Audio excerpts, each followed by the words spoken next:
Se nuk ja dërgon këtë video dikujna, ka me të rrogë dënimi Allahut. Nëse ja dërgon këtë video dikujna, ki me pas kaq edhe kaq shpërblime. I kini pa këto. Këto janë rana tipike. Kështu, sartë pa ishtë diqka. As mos ja dërgo kërkujna, as mos e këshër vetë. Shkort, edhe shqip.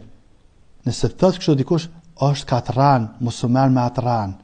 As nuk të rrogë dënimi Allahut, as nuk kish shpërblime. Por kundrazi jetu e përkra një dikan me një budallakit tina. Do me thonë, kështu nuk ka.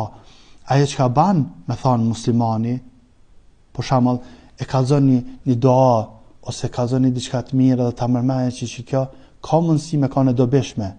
Edhe i thu vllahu tanë, që vëllam, përhape nëse monesh.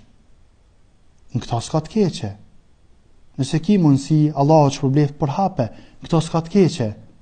Ama me thonë, përhape në qofse se përhap ka me tarë një e keqe, ka me të godit një e keqe, në qofse se përhap këto janë rana që i bajnë njerëzit. Me këto, mos u merë, as mos e përhap një gjatë tjilë. Do me thonë, për këty një gjana, largonë për shkak se nuk ka herë në ta.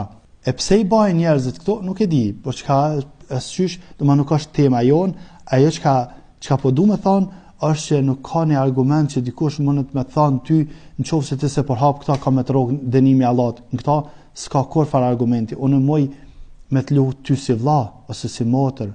Në që përllam, asi përshet që po mënohemi për dit një mana sa të mojsh. Ose ti për motra një mana sa të mojsh. Shkak se na nuk muna me përhap islamin visse me lejen e Allahut azza wa jall e pastaj me ndihmën e njerëzve. Na animojnë ka pak njerëzit, na përkrajnë ka pak njerëzit. Kështu e përhapëm bashkë islamin, bashkë mbledhëm mira me lejen e Allahut azza wa jall, edhe bashkë mbledhëm shpërblimet e Allahut azza wa jall me lejen e Allahut azza wa jall.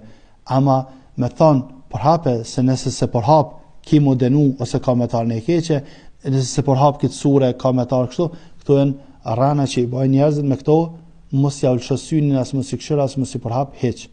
Lutem Allahun azza wa jall na ndihmoj gjithmonë.